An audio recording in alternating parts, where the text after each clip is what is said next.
तो aldehydes and ketones की हम लोगों ने दो केमिकल रिएक्शंस ओवर कर ली थी। पहली रिएक्शन जो हम लोगों ने पहली क्लास में ओवर की थी वो आप लोगों की थी कि अगर आप HCN का एडिशन करते हो तो ठीक है। अच्छा, उसके बाद जो एक दिन उसके बाद जो हमने क्लास की उसमें एक रिएक्शन की, अगर तुम सोडियम बाइसल्फाइड का एडिशन करते हो तो क्या होगा। और जो तीसरी रिएक्शन आज हम लोग करने जा रहे हैं कि अगर तुम्हारे पास कोई कार्बोनिल कंपाउंड होता है तो कार्बोनिल कंपाउंड में अगर तुम वाटर का एडिशन करोगे, ठीक है, यानी कि H2O, तो उसकी रिएक्शन क्या होगी। ठीक है, ये आपकी one of the most important reactions में से एक है। इसके ऊपर बहुत सारे छोटे छोटे सवाल बनते हैं। ठीक है, तो सबसे पहले तो ये बात ध्यान रखना कि एडिशन ऑफ वाटर जब भी हम लोग करते हैं ताकि उसमें से आपके एल्डिहाइड्स एंड कीटोन्स में तो एक प्रोडक्ट बनता है। अब जो प्रोडक्ट वहाँ पे बनता है उस प्रोडक्ट की जो क्वांटिटी, मतलब क्वांटिटी क्या है, मतलब जो प्रोडक्ट आपका बनता है वो प्रोडक्ट आपका हाईली अनस्टेबल होता है। क्यों ऐसा क्यों होता है कि वो हम लोगों का प्रोडक्ट हाईली अनस्टेबल है, क्योंकि जब भी आप किसी भी अल्डिहाइड या फिर कीटोन पर अगर आप क्या करवाते हो करके वाटर का एडिशन करवाते हो तो वहाँ से बनता है जेम डायोल। ठीक है, डायऑल से तुम्हें समझ में आ गया होगा कि दो OH ग्रुप हैं और जेम का मतलब एक ही कार्बन पे वो दोनों के दोनों OH अटैच्ड है, बराबर। तो इतनी जानकारी तो हम लोगों को है करके कि अगर एक ही कार्बन पे आपके दो दो OH ग्रुप अटैच्ड होते हैं तो उस चीज़ को हम लोग क्या कहते हैं, जेमिनल। एक होता है जेमिनल और एक दूसरा होता है विसिनल। नॉमेनक्लेचर में हम लोगों ने इस बारे में जानकारी इकट्ठा की है। तो आपके पास क्या बनता है, जेम डायोल, एक कार्बन, और उस एक कार्बन पे आप लोगों के कितने OH, दो OH। अब तुम्हें इतना तो पता है कि अगर एक कार्बन पे तुम्हें कभी भी अगर दो OH दिखते हैं तो वो दोनों के दोनों OH क्या होते हैं आप लोगों के, वो अनस्टेबल होते हैं और वहाँ से वाटर एलिमिनेट हो जाता है, बराबर। यानी कि वाटर अगर एलिमिनेट हो गया तो वापस से आप वहीं पहुँच जाते हो जहाँ से आपने शुरुआत की है, यानी कि अल्डिहाइड्स एंड कीटोन्स में। तो ये जो रिएक्शन होती है, क्योंकि इसमें जेम डायोल बनता है, जेम डायोल यानी कि एक कार्बन पे दो OH और दो OH अगर एक कार्बन पे रहते हैं तो उनके अंदर से H2O एलिमिनेट होता है, और अगर H2O एलिमिनेट हुआ तो आपकी रिएक्शन वापस से वहीं पहुंच जाएगी जहाँ से उसने अपनी जर्नी शुरू की थी। तो यानी कि इस रिएक्शन का जो बैकवर्ड मतलब जाने की इसकी इच्छा है, वो बैकवर्ड जाने की इसकी इच्छा है ना बहुत ज़्यादा है एज़ कम्पेयर टू फॉरवर्ड। ठीक है, इस रिएक्शन का जो बैकवर्ड मूवमेंट है कि नहीं, एज सुन एज प्रोडक्ट बनेगा हम लोग बैकवर्ड शिफ्ट हो जाएंगे, वो ज़्यादा है as compared to forward direction में इसके मूव होने के। ठीक है, तो पहले हम लोग इस रिएक्शन को कंटिन्यू करें इससे पहले मैं ये बता दूं कि तुम लोगों का जो बोर्ड्स की बुक है उस बोर्ड्स की बुक में ये रिएक्शन है कि नहीं है, ताकि अगर तुम में से किसी इंसान को अगर ये चीज़ नहीं सुननी है तो वो क्यों ज़बरदस्ती अपने कान खराब करे, राइट। तो उसमें फिर वो इंसान इग्नोर कर देना और आगे बढ़ जाना। तो देख लेती हूँ एक बार मैं तुम लोगों के बोर्ड्स में ये है कि नहीं है। तो ये रिएक्शन आप लोगों के बोर्ड्स में नहीं है, ठीक है। तो जिस इंसान को अगर ये वाली रिएक्शन नहीं सुननी है तो अभी अपने यहाँ कैसा ये वाला क्लास वो डिसकंटिन्यू कर सकता है, और जिनको सुनना है वो अपना आगे फिर कंटिन्यू कर लो। ठीक है, तो देखो अभी आप लोगों को एडिशन ऑफ क्या करना है, वाटर करना है। तो इस एडिशन ऑफ वाटर में हम लोग पढ़ते हैं कि रिएक्शन किस तरीके से आगे जाएगी। सबसे पहले तो आप लोगों के पास कोई एक अल्डिहाइड और आप लोगों के पास या फिर कोई एक कीटोन है। मान लेते हैं इन जनरल हमारे पास है I, यहाँ पे C, ये डबल बॉन्ड O, और यहाँ पे हम लोगों के पास R'। ठीक है, अब अगर मैंने इसमें वाटर डाला तो देख लेते हैं प्रोडक्ट क्या बनेगा। वाटर को मैं कुछ इस तरीके से लिखती हूँ, H2O ना लिख के इसको HOH लिख लेते हैं। ठीक है, अच्छा, अब ये रिएक्शन क्योंकि बैकवर्ड आने की टेंडेंसी रखती है तो हम तो भेजना फॉरवर्ड चाहते हैं, लेकिन ये बैकवर्ड आ रही है, इसका मतलब ये रिएक्शन कैसी होती है, रिवर्सिबल होती है। और जनरली इन रिएक्शंस को हम लोग एसिडिक मीडियम में कंडक्ट करते हैं। तो जब इस रिएक्शन को आप एसिडिक मीडियम में कंडक्ट करोगे तो देखो ये दो R' आपका है तो वैसे का वैसी, ठीक है, लेकिन अब यहाँ पे दो दो OH लग जाएंगे ये इस तरीके से। यानी कि फिलहाल मैं अभी कोई मैकेनिज्म वगैरह नहीं समझा रही हूँ, इन जनरल में सिर्फ एक रिएक्शन समझा रही हूँ करके, ठीक है, कि प्रोडक्ट क्या बनेगा। अगर तुम्हें प्रोडक्ट लिखना हो तो तुम कैसे प्रोडक्ट लिखोगे, आपको प्रोडक्ट लिखना आना चाहिए ना डायरेक्टली। तो देखो ये वाला OH, ये रहा आपका OH, और ये वाला जो H है, ये वाला H यहाँ पे इस O को दे दिया गया ताकि यहाँ पे भी क्या क्रिएट हो गया, एक OH, बराबर। तो ये जो प्रोडक्ट तुम्हें यहाँ से मिला है, these product are known as gem diols. ठीक है, इन्हें हम लोग क्या कहते हैं, आप लोगों का जेम डायोल्स कहते हैं। अब यहाँ पे ये जो आपका बना है करके, ठीक है, हाईली अनस्टेबल कार्बोनिल मतलब हाईली अनस्टेबल जेम डायोल। अब ये जो जेम डायोल आपका बन गया है, इसकी टेंडेंसी जो होती है, ठीक है, इसकी टेंडेंसी होती है यूजुअली बैकवर्ड डायरेक्शन में शिफ्ट होने की। ठीक है, इसकी टेंडेंसी क्या होती है कि अपना कैसा हो जाए, बैकवर्ड डायरेक्शन में शिफ्ट हो। कैसे होता है ये बैकवर्ड डायरेक्शन में शिफ्ट होता है, कैसे, एक कार्बन पे 2 OH ग्रुप लगे, ठीक है, और यहाँ पे ऑब्वियसली आपका R और R' इस तरीके से लगा है। तो होता कैसे है कि जब एक कार्बन पे 2 OH ग्रुप रहते हैं तो ये हाईली अनस्टेबल सिचुएशन होती है। इस हाईली अनस्टेबल वाली सिचुएशन में से तुरंत वाटर क्या होता है, एलिमिनेट होता है। और वाटर के एलिमिनेट यानी कि देखो ये ऐसे, ये आपका वाटर एलिमिनेट हो गया H2O, और वापस से आपने वहीं से शुरुआत कर ली जहाँ पे आप थे, RC R' और ये डबल बॉन्ड लो। बताओ क्या फ़ायदा रहा करके। तो यानी कि इस रिएक्शन की टेंडेंसी होती है बैकवर्ड शिफ्ट होने की। अच्छा, मैकेनिज्म भी देखते हैं, बट मैकेनिज्म से पहले और क्या इन्फॉर्मेशन, इस रिएक्शन में जब आप इसको वाटर के साथ करते हो तो इसमें एक्चुअल में हम लोग इस रिएक्शन को एसिड कैटेलाइज रखते हैं। यानी कि इस रिएक्शन में एसिड आपका क्या करता है, कैटलिस्ट का रोल प्ले करता है। अब एक बार इसकी मैकेनिज्म समझ लेते हैं और उसके बाद इसका मोस्ट इंपॉर्टेंट पार्ट पढ़ेंगे। ना तो केमिकल रिएक्शन है ना तो मैकेनिज्म है, जो मोस्ट इंपॉर्टेंट पार्ट है वो मोस्ट इंपॉर्टेंट पार्ट क्या है आप लोगों का, that is factors affecting the stability of gem diol. ठीक है, अच्छा अब मैकेनिज्म को देखो। सबसे पहले let us imagine we have a carbonyl compound RC double bond O and R'। यहाँ पे ऑक्सीजन पे यहाँ पे लोन पेयर ऑफ इलेक्ट्रॉन्स है। अच्छा, अब तुमने इसको एसिडिक मीडियम में यूज़ किया तो एसिडिक मीडियम में से आप लोगों का ये लेट से H3O पॉजिटिव है ना, H+/H2O को मैं H3O पॉजिटिव भी लिख सकती हूँ। तो तुम तो जानते हो कि ये जो ऑक्सीजन के पास के 2 लोन पेयर हैं ये यहाँ पे H+ को अप्रोच करेंगे। अब ये जब H+ को अप्रोच करेंगे तो ऑब्वियसली कि जो पाई इलेक्ट्रॉन्स है उसके बाद वो यहाँ शिफ्ट हो जाएगा। यानी कि ये चीज़ कैसी हो जाएगी, R हो जाएगा, C हो जाएगा, डबल बॉन्ड के बदले में कितना आ जाएगा करके सिंगल बॉन्ड आएगा, ऑक्सीजन के ऊपर वो एक पेयर बचेगा, पॉजिटिव चार्ज आ जाएगा और ये H। बेसिक अगर ऑर्गेनिक किसी को पता है तो उसको ये समझ रहा होगा कि मैं क्या कर रही हूँ। और यहाँ पे आएगा R' और इस बेचारे कार्बन पे क्या क्रिएट हो जाएगा, एक बहुत ही स्ट्रॉन्ग पॉजिटिव चार्ज। अब ये जो स्ट्रॉन्ग पॉजिटिव चार्ज यहाँ पे बनेगा, ये स्ट्रॉन्ग पॉजिटिव चार्ज किसकी खोज करेगा, यार इस पॉजिटिव को मैं किसी तरीके से हटाऊँ।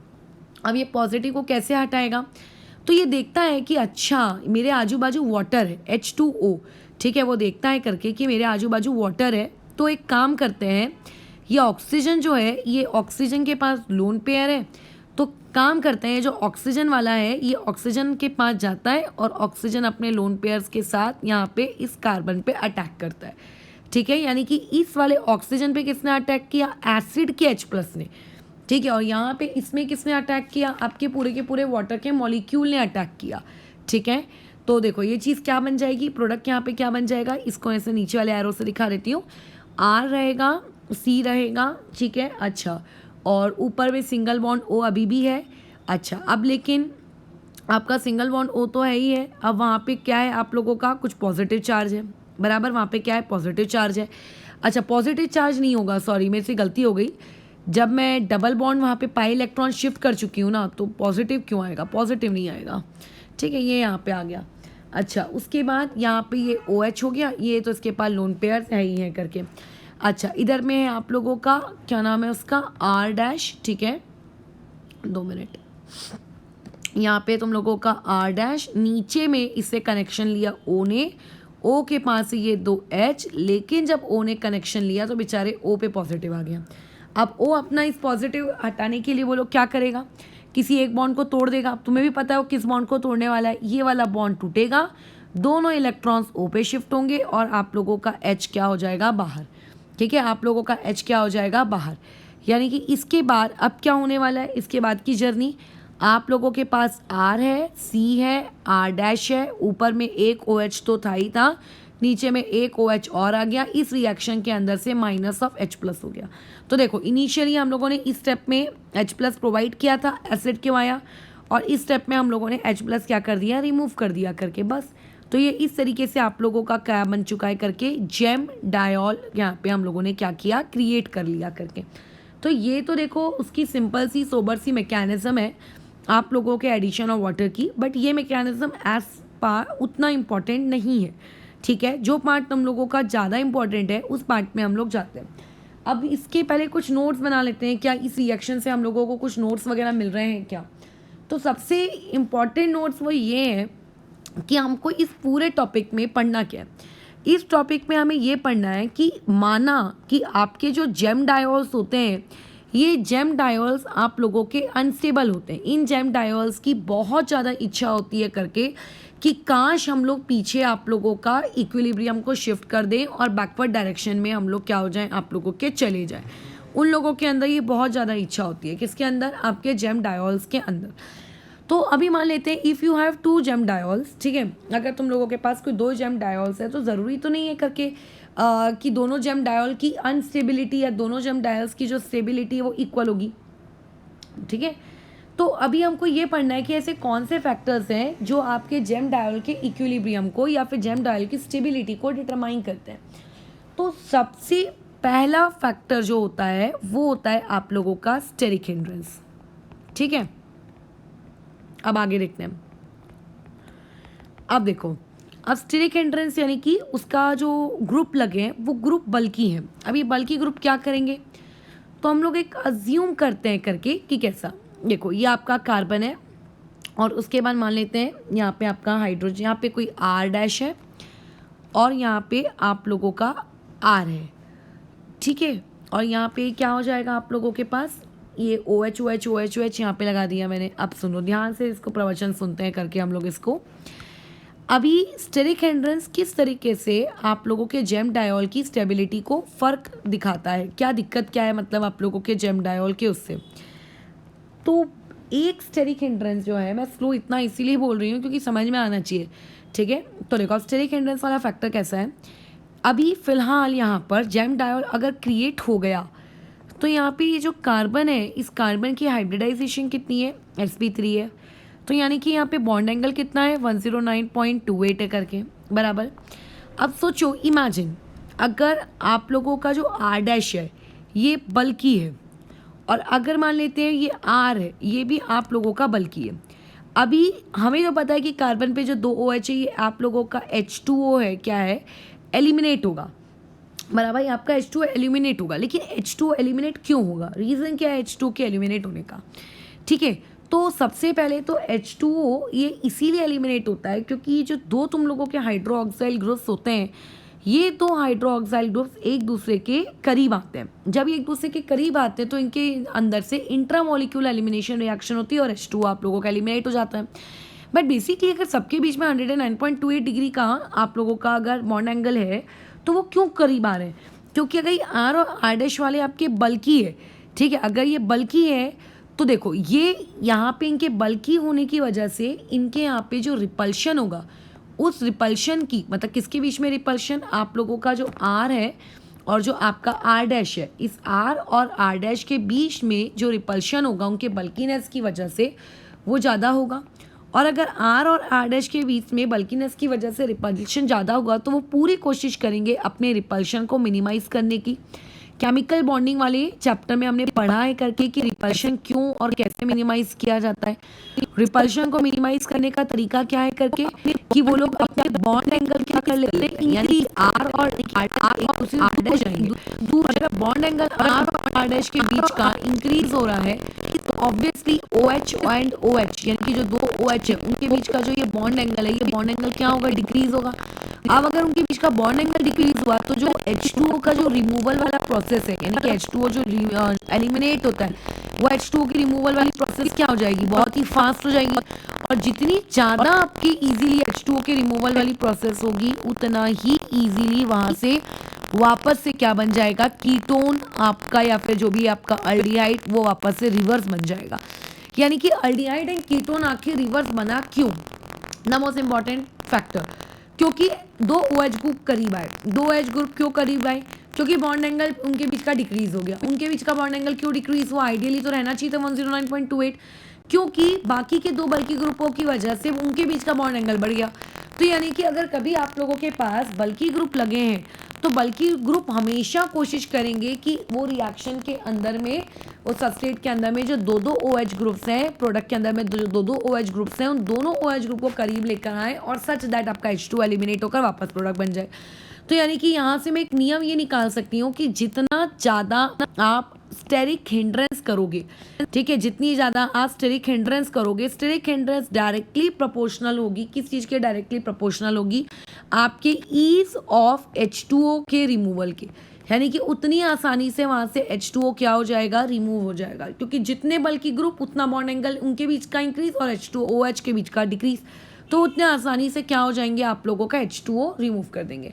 अगर H2O आसानी से रिमूव हो रहा है यानी कि वो डायरेक्टली प्रोपोर्शनल है किसके, रेट ऑफ बैकवर्ड रिएक्शन के, यानी कि बैकवर्ड रिएक्शन मतलब उसकी पूरी इच्छाएं करके कि आप लोगों का करके रिएक्शन कहाँ जाना चाहिए, करके बैकवर्ड जाना चाहिए, अल्डिहाइड एंड कीटोन बनना चाहिए, ना कि जेम डायोल बनना चाहिए। यानी कि इससे क्या मैं ये कह सकती हूँ कि स्टेरिक हिंड्रेंस का एक इन्वर्स का रिलेशनशिप होता है, किसके साथ इन्वर्स का रिलेशनशिप होता है, आप लोगों के स्टेबिलिटी के साथ। किस चीज़ की स्टेबिलिटी के साथ, आपके क्या नाम है, जेम डायोल की स्टेबिलिटी। तो बस ये आपका हो गया पहला फैक्टर कि जो स्टेरिक हिंड्रेंस है वो स्टेरिक हिंड्रेंस आप लोगों का इन्वर्सली प्रोपोर्शनल होता है किसके, स्टेबिलिटी ऑफ जेम डायोल। जितने बल्कि ग्रुप लाओगे कंपैरेटिवली उनकी स्टेबिलिटी उतनी ही क्या होती जाएगी, आप लोगों की जेम डायोल की घटती जाएगी। जैसे इमेजिन, ठीक है, आप लोगों के पास मैंने ये क्वेश्चन रखा कि आपके पास एक एसीटोन है, एसीटोन मतलब CH3 C double bond O CH3, और मान लेते हैं तुम्हारे पास एक दूसरा मैंने ऑप्शन रखा है करके कि इस तरफ यहाँ पर ये बेंजीन रिंग है C डबल बॉन्ड O और यहाँ पे CH3 एसीटोफेनॉन। अब तुम्हें ये डिसाइड करना है कि इन दोनों में से किसका जेम डायोल ज़्यादा बेटर होगा। ठीक है, अभी ये दोनों ने जेम डायोल बनाया नहीं है, बट फ्यूचर में ये लोगों में जब आप H2O ऐड करोगे तो H2O को ऐड करने के बाद यहाँ पे उनका जो प्रोडक्ट बनेगा वो जेम डायोल होगा कि नहीं होगा, क्या कैसा होगा प्रोडक्ट बताओ। यहाँ आएगा CH3, यहाँ आएगा CH3, यहाँ आएगा OH और यहाँ पे आएगा OH, ये ऐसा होगा। यहाँ पे बताओ प्रोडक्ट कैसा होगा, C, यहाँ पे आएगा बेंजीन रिंग, यहाँ पे आएगा CH3, यहाँ ऊपर में आएगा OH और यहाँ पे आएगा OH। तो अब यहाँ पे जो ये प्रोडक्ट बना, तुम्हें ये बताना है कि इसमें से कौन ज़्यादा स्टेबल है।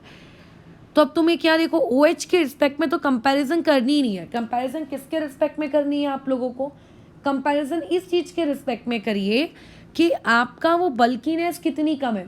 ठीक है, बल्कीनेस आपके पास कितनी कम है वो देखो।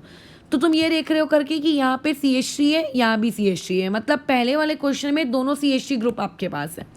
सेकेंड वाले क्वेश्चन में आते हैं, एक तरफ बेंजीन का ग्रुप है और एक तरफ CH3 का ग्रुप है, तो यानी कि दोनों तरफ में से एक ग्रुप तो CH3 दोनों में कॉमन है। अगर मुझे कंपैरिजन करना है तो मुझे इस वाले ग्रुप में और इस वाले ग्रुप में कंपैरिजन करना चाहिए।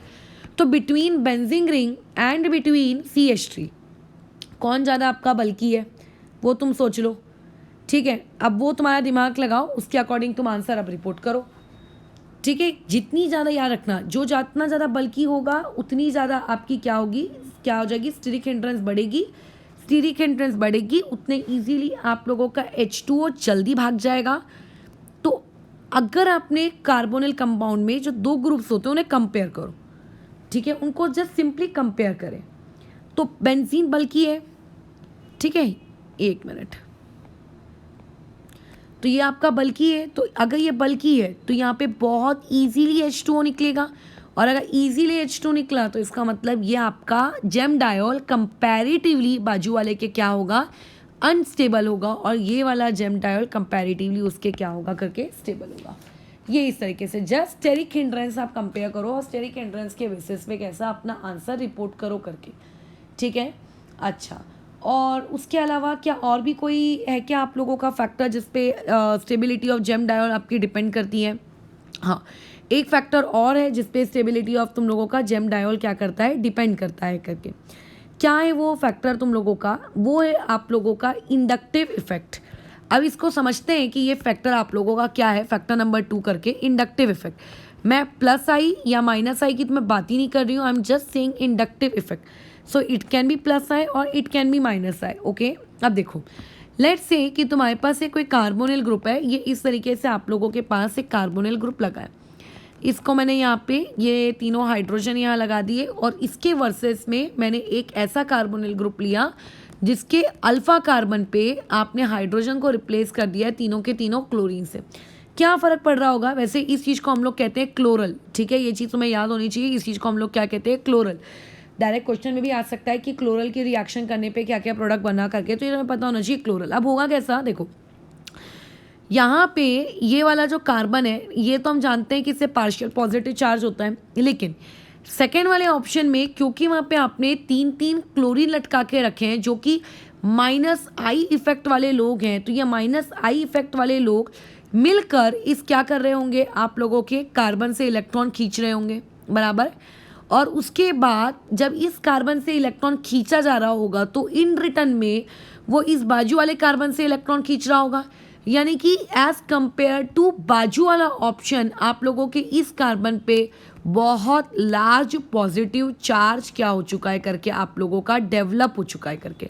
बाजू वाले में क्या था, पार्शियल पॉजिटिव तो था ही था, लेकिन अभी राइट साइड वाले में और उससे ज़्यादा पार्शियल पॉजिटिव चार्ज आ गया जिसने उसको और इलेक्ट्रोफिलिक नेचर में बना दिया करके, ठीक है, और उसके कार्बन के ऊपर इलेक्ट्रोफिलिक नेचर आ गया है करके।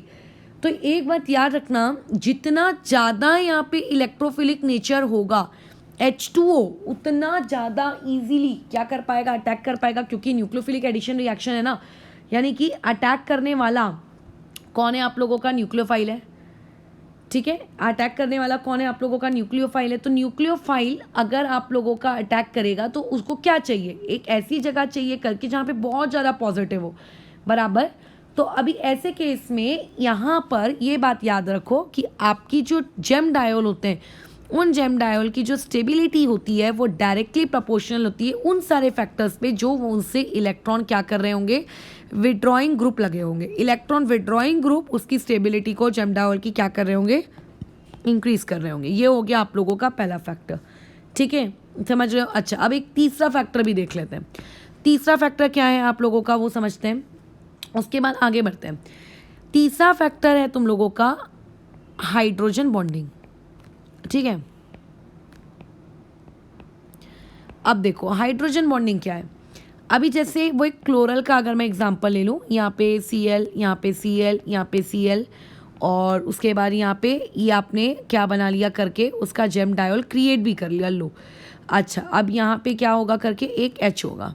अब अच्छा, ये जो H इधर हवा में है इसको थोड़ा सा मैं इधर घुमा कर बना लेती हूँ। देखो अभी क्लोरीन मैं जानती हूँ कि इलेक्ट्रोनेगेटिव बिल्कुल भी नहीं होता है, ठीक है, बिल्कुल भी नहीं होता है आप लोगों का क्लोरीन इलेक्ट्रोनेगेटिव। बट ये तो अपन को पता है कि अगर तीन क्लोरीन अगर आ जाए, बराबर, तो वो बहुत ज़्यादा स्ट्रॉन्ग इफेक्ट क्रिएट करता है। अब देखो इस पे पार्शियल नेगेटिव है, ठीक है, और यहाँ पे ये फॉन वाला हाइड्रोजन है, तो यहाँ पे देखो एक प्रकार से क्या हो जाएगा आप लोगों का, ये एक क्या हो जाएगा, एक हाइड्रोजन बॉन्डिंग बन जाएगी, बराबर।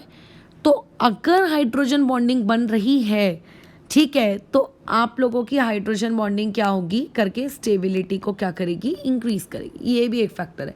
तो कभी भी जो भी आपको अगर कार्बोनिल कंपाउंड दिया जाए, पहले उसका डायोल बना लो और चेक करो क्या उसके डायोल का H यानी कि OH का H क्या किसी के साथ हाइड्रोजन बॉन्डिंग बना रहा है। अगर हाइड्रोजन बॉन्डिंग बना रहा है तो जेम डायोल की स्टेबिलिटी क्या होगी करके आप लोगों की इंक्रीज होगी।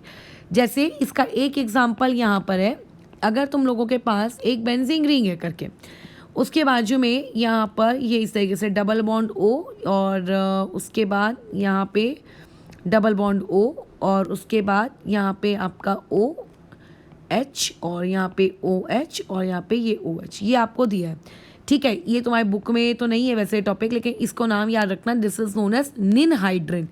ये निनहाइड्रिन का स्ट्रक्चर है।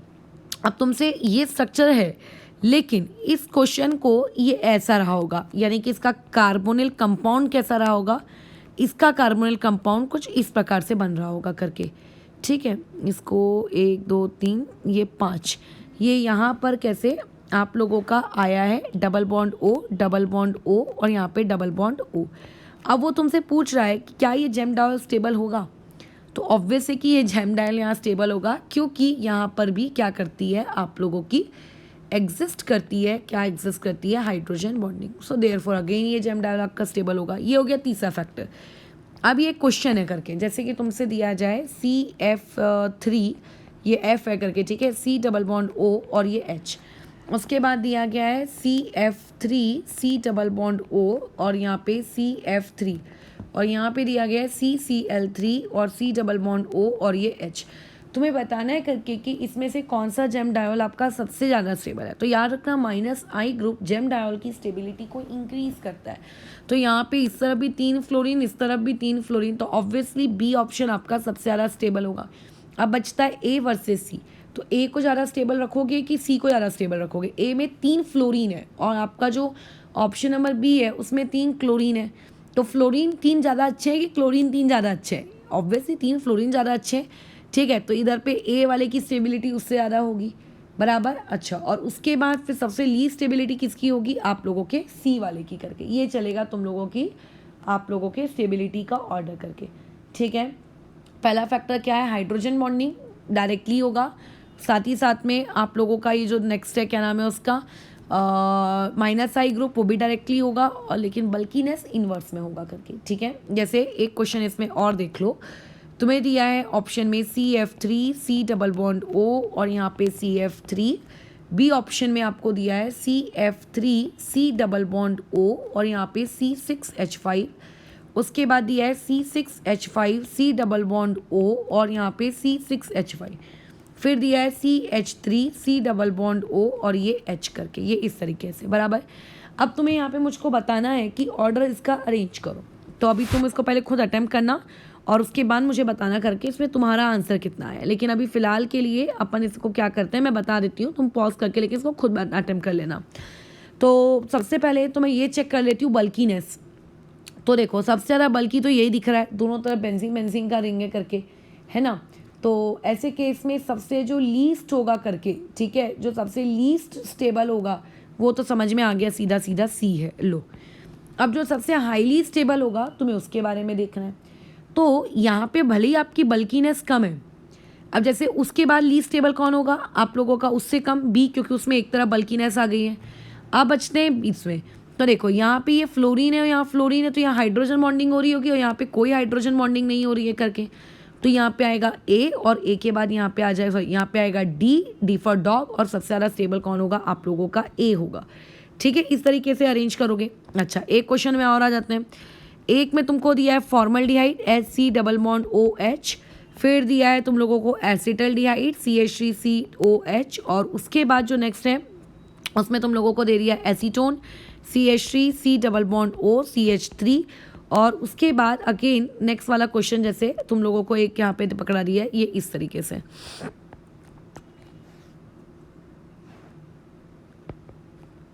ये अब तुम्हें बताना है कि इनमें से कौन सा जेम डायोल आपका सबसे ज़्यादा स्टेबल होगा। तो देखो अब होगा कैसा, यहाँ पे ये जो आपका है इसको पे ध्यान दो। जब तुम इसका जेम डायोल बनाओगे तो इस पर्टिकुलर कार्बन पे ये डबल बॉन्ड O के बदले क्या आ जाएगा? 2 OH आ जाएंगे। वैसे ही जो बाजू वाला है उसके भी एक ही कार्बन पे 2 OH आ जाएंगे। तो वहाँ पे और इसके बीच में क्या हो सकती है? एक इंट्रा मॉलिक्यूलर, मतलब एक हाइड्रोजन बॉन्डिंग बन सकती है इस वाले ऑप्शन में, है ना। इस वाले ऑप्शन में हाइड्रोजन बॉन्डिंग बनने का स्कोप है करके। तो ऑब्वियसली अगर हाइड्रोजन बॉन्डिंग बन रही है तो डी सबसे ज़्यादा होगा। अब आपको लीस्ट ढूंढना है। तो देखो यहाँ पे दोनों तरफ H है, यहाँ पे एक तरफ H है और एक तरफ CH3 है, इधर दोनों तरफ CH3 तीनों ही केस में हाइड्रोजन बॉन्डिंग नहीं होती, तीनों ही केस में कोई -I ग्रुप नहीं है। बट हाँ, अब दिक्कत आएगी यहाँ पे किस चीज़ को लेकर? आप लोगों के हिंड्रेंस को लेकर। तो तीनों में सबसे ज़्यादा हिंडर्ड कौन है? C, ठीक है। तो सबसे लीस्ट इस बार आंसर में कौन होगा? C होगा। और उससे ज़्यादा मतलब इसमें हाइड्रोजन बॉन्ड, इसमें किसका ज़्यादा होगा? ऑब्वियसली इसका ज़्यादा होगा, तो A, और उसके बाद ये ऑर्डर आ जाएगा करके B करके, ये ऐसा। तो ये हो गया आप लोगों का अगेन एक फैक्टर तीसरे नंबर का जो ये डिटरमाइन करता है करके कि क्या होगा। अच्छा, अब आगे देखते हैं। एक ये सबसे इंपॉर्टेंट क्वेश्चन है, इस क्वेश्चन को एग्जाम्पल से समझते हैं। एक चौथा फैक्टर है, वैसे ये चौथा फैक्टर है बट उस चौथे फैक्टर को हम लोग किससे समझेंगे करके? आप लोगों के एग्जाम्पल से। अगर आप लोगों का जो स्ट्रक्चर होता है वो दो देखो है, सबसे पहला कार्बोनिल कंपाउंड और दूसरी बात आप लोगों का वो स्ट्रक्चर बन जाता है कार्बोनिल से कन्वर्ट हो जाता है जेम डायोल में। अगर कार्बोनिल से जेम डायोल में कन्वर्ट होते वक्त, ठीक है, अगर वो जेम डायोल में कन्वर्ट हो रहा है और कन्वर्ट होने के बाद जेम डायोल का जो एंगल है ठीक है, वो आप लोगों के अगर कम है, किससे कम है, आप मतलब जितना कम होगा वो यही उतनी ज़्यादा स्टेबल होगी। इसको इस एग्जांपल से समझो, जैसे आपके पास ये 4 चीज़ें हैं, ये साइक्लोब्यूटेनॉन है, ठीक है, उसके बाद यहाँ पे ये एक साइक्लोप्रोपेनॉन है, उसके बाद ये सिंपल है CH3, यहाँ पे whole thrice 3, C double bond O और यहाँ पे CH3 और उसके बाद होल थ्राइस 3। तुम्हें जानना है कि इसमें से आप लोगों का सबसे लीस्ट स्टेबल कौन है। अच्छा, तो उसको जानने से पहले हम ये देखते हैं, कोई भी साइक्लिक चीज़ जब हमारे पास होती है तो वहाँ पे स्टेरिक स्ट्रेन कितने का होता है आप लोगों का। जैसे यहाँ पे देखो, ये यहाँ पे कितनी हाइब्रिडाइजेशन है sp2, तो यानी कि यहाँ पे 120 डिग्री बनेगा आप लोगों के पास। अब मैंने इसको कन्वर्ट कर दिया आप लोगों के जेम डायोल में, तो जब ये जेम डायोल में खुल जाएगा तो इस पोजीशन पे डबल बॉन्ड O ना होते हुए यहाँ पे OH होगा, और अगर यहाँ पे OH होगा तो अब यहाँ पे जो ये हाइब्रिडाइजेशन है, ये हाइब्रिडाइजेशन अब sp2 नहीं रहेगी, यहाँ पे ये हाइब्रिडाइजेशन sp3 हो जाएगी, और sp3 यानी कि बॉन्ड एंगल कितना 109.28। ठीक है, तो अभी 120 से आपका बॉन्ड एंगल कितना रिड्यूस हो गया 109.28। तो अगर मैं पूछूं कितना, तो अप्रॉक्सीमेटली कुछ 10 डिग्री से उसने कम किया है। अब यहाँ देखो, फिलहाल ये आप लोगों का 4 की रिंग है, ठीक है। यहाँ पे अगेन अगर मैं पूछूं कि यहाँ पे हाइब्रिडाइजेशन कितनी है, तुम बोलोगे sp2, बोलोगे मैं एंगल कितना है, तुम बोलोगे 120 डिग्री। चलो ओके, अब एक काम करो, इसको ओपन कर दो। तो ये आप लोगों का मैंने रिंग बनाया और यहाँ पे मैंने एक OH लगाया, यहाँ पे मैंने एक OH लगाया। अब यहाँ पर ये अगेन कौन सी हाइब्रिडाइजेशन है sp3, अगेन बॉन्ड एंगल कितना है 109.28। लेकिन अभी जैसे सबसे ज़रूरी चीज़ ये कि हाइब्रिडाइजेशन की अगर नज़र से आप देखो तो आपको लगेगा यार दोनों में तो सेम ही चीज़ हो रही है, बट एक रिंग में एक स्ट्रेन होता है यार। एक वर्ड तुमने सुना होगा स्टेरिक स्ट्रेन। 3 कार्बन की जो रिंग होती है वो आप लोगों की, जो 3 कार्बन की रिंग होती है वो ज़्यादा स्ट्रेन के अंडर होती है, 4 की उससे थोड़े कम स्ट्रेन में, 5 की उससे थोड़े कम स्ट्रेन में, और 6 की उससे सबसे सबसे ज़्यादा स्ट्रेन किस में होता है आप लोगों के 3 केस में। उसके बाद 4 ज़्यादा बेटर होता है, 5 उससे बेटर होता है, 6 आप लोगों का, ठीक है, आपका सबसे बेटर होता है करके, ठीक है, सबसे बेटर। तो अब देखो, ये अभी आप लोगों का क्या है करके, यहाँ पे ये एक आप लोगों का एक 3 कार्बन है, 3 कार्बन में आप लोगों का पास ये वाली जो चीज़ है करके, ये कितना रहेगा करके आप लोगों का 60 डिग्री का रहता है। तो अभी 120 से वाली चीज़ किस में चली गई है आप लोगों के 60 डिग्री में चली गई है, यानी कि उसने खुद का जो स्ट्रेन है वो स्ट्रेन कितने से रिड्यूस कर लिया, it reduced its strain by 60 degree. ठीक है, उसने अपना स्ट्रेन कितने से रिड्यूस कर लिया है 60 डिग्री से रिड्यूस कर लिया है। अच्छा वाह, और अब उसकी sp3 कितना है, हाइब्रिडाइजेशन हो गया 109.28 हो गया। अच्छा अब आगे बढ़ते हैं, ठीक है, रुको एक मिनट। तो अभी कैसा है sp3 है, हाइब्रिडाइजेशन कितनी है 109.28, और अब जब ये खुल गया तो खुलने के बाद भी तो लेकिन उसका साइकिल ही है ना, तो साइक्लिक में भी वो 60 डिग्री रहेगा। अब देखो 109.28 और 60 डिग्री इसके बीच में कितने का गैप है, ठीक है, तो तुम ये क्या कहोगे 109.28 और 60 डिग्री के बीच में गैप कितना है, कुछ लगभग 49.28 डिग्री के आसपास है। तो इसका मतलब जब तुम्हारे पास कार्बोनिल कंपाउंड था तब उस वक्त आपके पास स्ट्रेन कितने डिग्री का था, स्ट्रेन आपके पास 60 डिग्री का था, और जब तुमने उसको जेम डायोल में कन्वर्ट कर दिया तो स्ट्रेन 49.28 डिग्री का हुआ। इसका मतलब जब हमने जेम डायोल प्रिपेयर किया उस ऊपर वाले कार्बोनिल कंपाउंड से, जब हमने जेम डायोल प्रिपेयर किया तो हमारे जेम डायल को प्रिपेयर करने से जो हमारा स्ट्रेन है वो स्ट्रेन क्या हो गया, डिक्रीज़ हो गया। अरे वाह करके, तो बहुत ही खुशी की बात है कि जेम डायल आपका स्ट्रेन डिक्रीज़ हो गया। ठीक है, तो यानी कि 3 डिग्री का जेम डायोल 49.28 डिग्री का करता है स्ट्रेन, ठीक है, जेम डायोल, ठीक है, ऊपर वाले से मुझे कोई मतलब नहीं। अब एक बार इसमें भी देख लेते हैं। इसमें ये होता है कि अभी हमारे पास ये 4 मेंबर्ड की रिंग है, ठीक है। अच्छा, तो अभी आप लोगों के पास जब ये कार्बोनिल कंपाउंड था 4 मेंबर में की जो रिंग होती है उसमें हर एंगल के बीच में 90 डिग्री का स्ट्रेन होता है, तो यानी कि यहाँ पे आपके पास ये यहाँ पे 90 डिग्री का स्ट्रेन होता है, तो यानी कि 120 और 90 के बीच का जो गैप है वो कितना है 30 डिग्री का स्ट्रेन। कब, जब वो कार्बोनिल कंपाउंड के फॉर्मेट में था। तो अब ध्यान से सुनो, जब ये यहाँ कार्बोनिल कंपाउंड के फॉर्म में है और ये भी यहाँ पे 3 मेंबर की रिंग भी कार्बोनिल कंपाउंड के फॉर्म में, 3 मेंबर की रिंग जब कार्बोनिल कंपाउंड के फॉर्म में होती है तो स्ट्रेन वो कितने का फील करती है 60 का, ठीक है। और वहाँ पे जब वही 4 मेंबर की रिंग आप लोगों के कार्बोनिल कंपाउंड के फॉर्म में होती है तो स्ट्रेन कितने का फील करती है 30 का। यानी कि कार्बोनिल कंपाउंड में अगर मैं कंपैरिजन करूँ तो 4 member is relatively more stable, लेकिन अब मैंने उसको तो डायोल में कन्वर्ट कर दिया, तो डायल में कन्वर्ट करने के बाद हाइब्रिडाइजेशन sp3 हो गई, एंगल 109.28 हो गया, बट ये वाला एंगल तो 90 डिग्री रहेगा ही ना। तो 90 से लेके 109.28 के बीच में कितने का गैप है? 109.28 और 90 के बीच में अप्रॉक्सीमेटली 20 डिग्री का गैप है, सॉरी 20 सेल्सियस लिख दिया मैं, 20 डिग्री का गैप है। तो किसने अपना स्ट्रेन ज़्यादा कम किया? ठीक है, सबसे ज़्यादा इसने इतने से अपना स्ट्रेन डिक्रीज किया, ये डिक्रीज की हुई वैल्यू है ना, इतना उसने डिक्रीज किया। तो कौन ज़्यादा डिक्रीज कर पा रहा है? ठीक है, तो कौन ज़्यादा डिक्रीज कर पा रहा है आप लोगों का? कौन ज़्यादा डिक्रीज कर पा रहा है? आपका सेकेंड ऑप्शन ज़्यादा डिक्रीज कर पा रहा है। तो सेकेंड वाले की स्टेबिलिटी ज़्यादा होगी एज कंपेयर टू 1, और सबसे लीस्ट तो 3 की होगी। रीज़न क्योंकि उसमें स्टेरिक हिंड्रेंस है। लेकिन याद रखना, आप क्या करोगे, हाइब्रिडाइजेशन का एंगल लिखना और उस रिंग में स्ट्रेन कितने डिग्री का होता है वो लिखना, और दोनों का डिफरेंस निकालना। जिसका डिफरेंस जितना ज़्यादा आएगा इट मीन्स उसने अपना स्ट्रेन उतना ज़्यादा कम किया है, और ऑब्वियसली करके आप लोगों का वो वाला चीज़ उतनी स्टेबल होगी। तो ये क्वेश्चन कल को तुम्हें ऐसे भी पूछा जा सकता है करके कि स्टेबिलिटी ऑफ जेम डायोल बताओ। तो चाहे वो तुमसे स्टेबिलिटी ऑफ जेम डायोल पूछे, ठीक है, या फिर वो तुमसे ऐसा भी पूछ सकता है करके कि आपकी जो हाइड्रेशन हुआ है, अब ऑब्वियसली इस प्रोसेस में आप क्या कर रहे हो, पानी डाल रहे हो। थर्मोडायनेमिक्स में पढ़ा है what do you mean by hydration reaction, तो ये आप पानी डाल रहे हो, हाइड्रेशन हो रहा है। तो पूछेगा कि किसकी हाइड्रेशन कांस्टेंट की वैल्यू सबसे ज़्यादा है।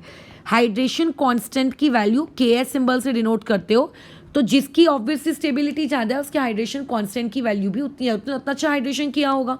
तो ऐसा भी पूछा जा सकता है, या फिर ऐसा भी पूछा जा सकता है कि मैक्सिमम हाइड्रेशन किसके इसमें हुआ।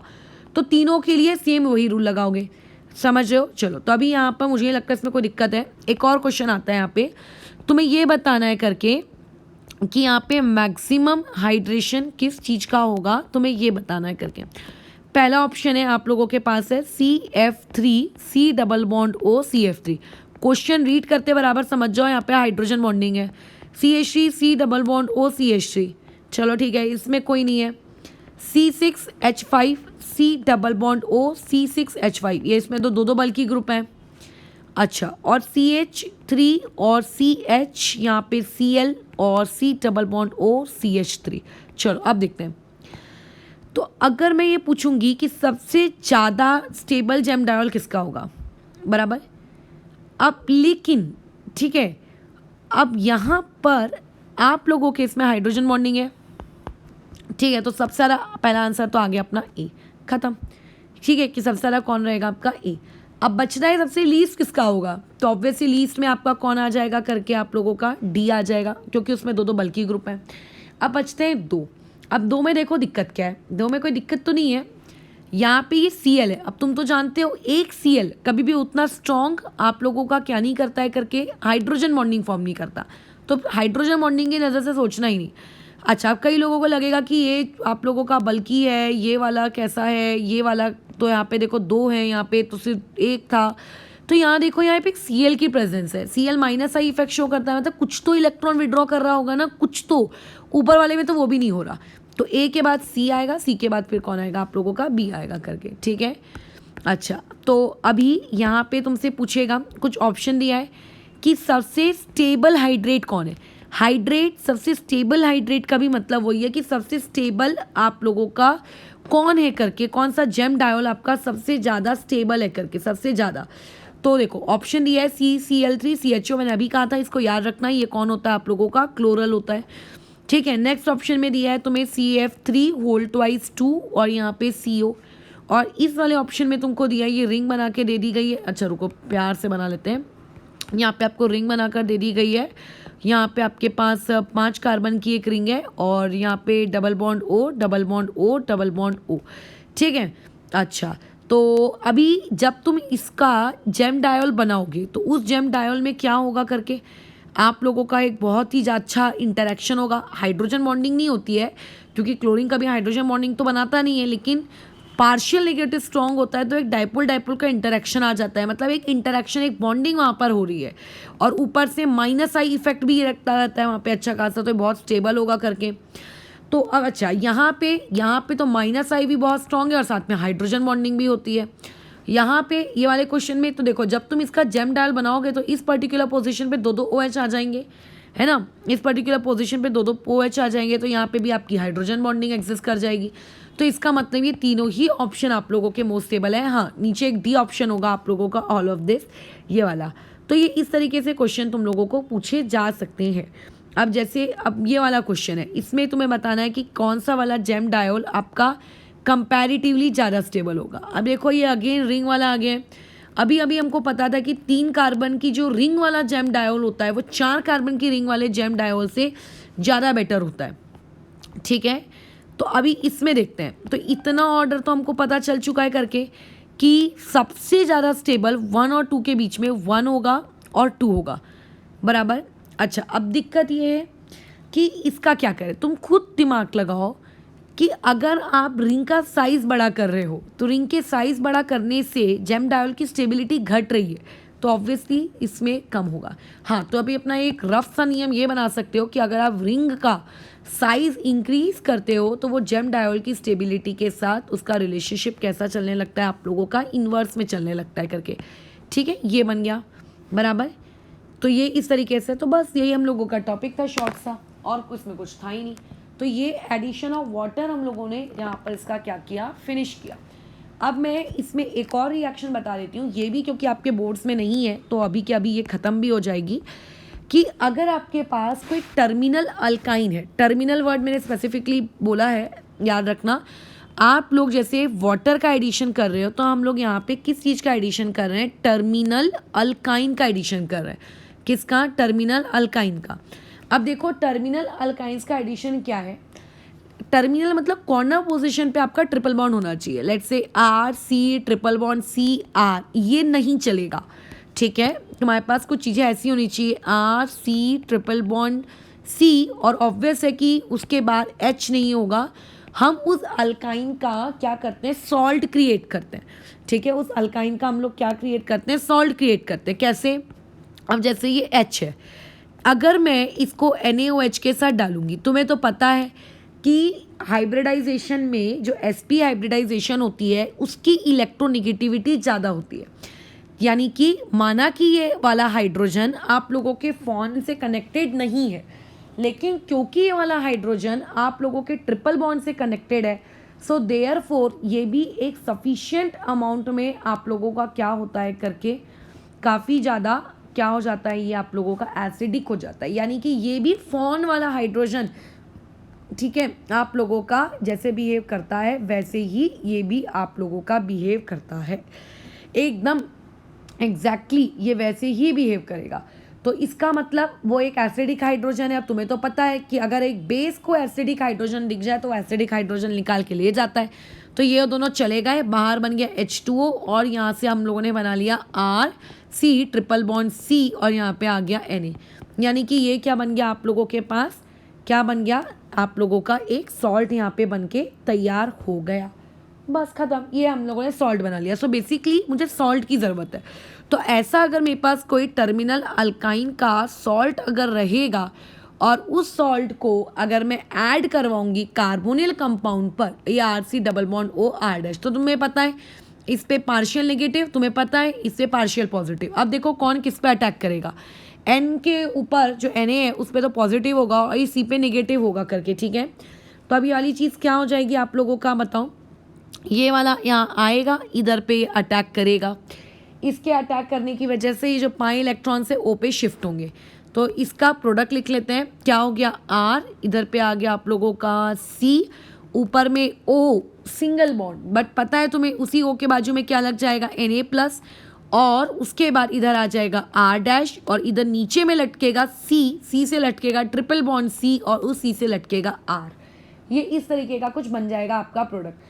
अब तुम चाहो तो उसको यहाँ रोक सकते हो, लेकिन अगर तुमने इसी रिएक्शन की एसिड हाइड्रोलिसिस कर दी, एसिड हाइड्रोलिसिस बहुत इंपॉर्टेंट है, ठीक है।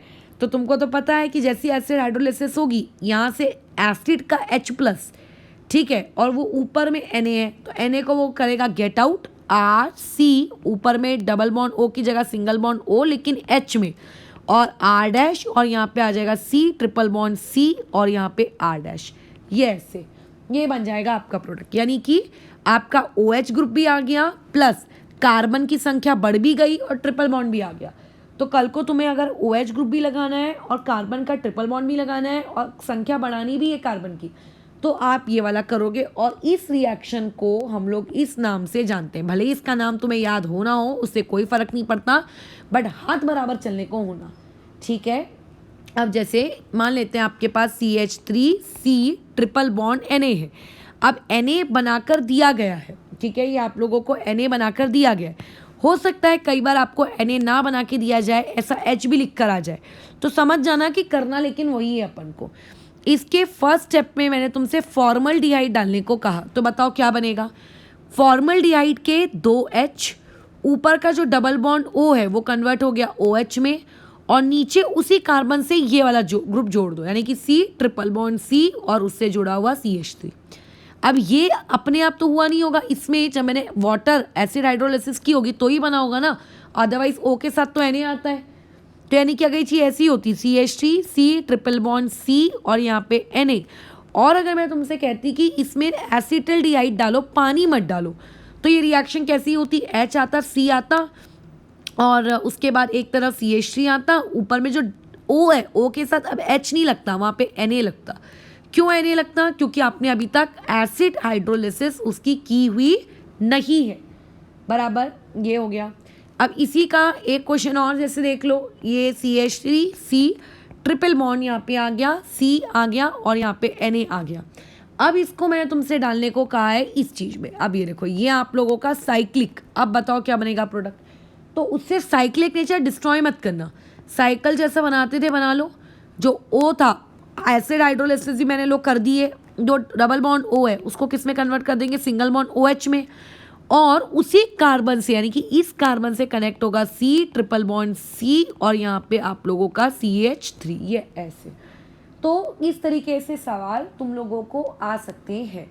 तो इसमें ऐसा कोई घबराने लायक नहीं है कि हाय अब हम लोग क्या करें करके, बहुत ही सिंपल सा पार्ट है। और ये जो मैंने ऊपर लिखा है ये कहाँ गया, ये NaOH डालो। इस NaOH के बदले में आपसे कल को NaNH2 ये भी आपको डलवा सकता है। तो चाहे ये डालो कि चाहे ये डालो, आपको निकालना तो H ही है, ये बात का ध्यान रखना, ठीक है। तो ये हम लोगों ने addition of terminal alkyne finish किया, एडिशन ऑफ वाटर फिनिश किया, और अब उसके बाद जो दो नेक्स्ट रिएक्शंस हम पढ़ेंगे वो रहेगा, पहला एडिशन ऑफ अल्कोहल और उसके बाद एडिशन ऑफ ग्रिग्नार्ड। ये दोनों ही तुम लोगों के कैसा सिलेबस में है, इसको याद रखने का। अभी की मैंने जो दो रिएक्शंस बताई ये आपके सिलेबस का पार्ट नहीं था, ठीक है। तो अगर मान लेते किसी को अपने बोर्ड से हिलना ही नहीं है करके एकदम रिस्ट्रिक्ट, अपने आप को स्ट्रिक्ट रखना है कि नहीं मैं तो सिर्फ बोर्ड्स का ही पढ़ूंगा, तो ये वीडियो वो इंसान इग्नोर कर सकता है, उसमें उसको अपना ज़्यादा दिमाग लगाने की आवश्यकता नहीं है करके, ठीक है। तो अभी हम लोग नेक्स्ट क्लास में दो रिएक्शंस पढ़ेंगे, फिलहाल के लिए इस चीज़ को भी ओवर करते हैं।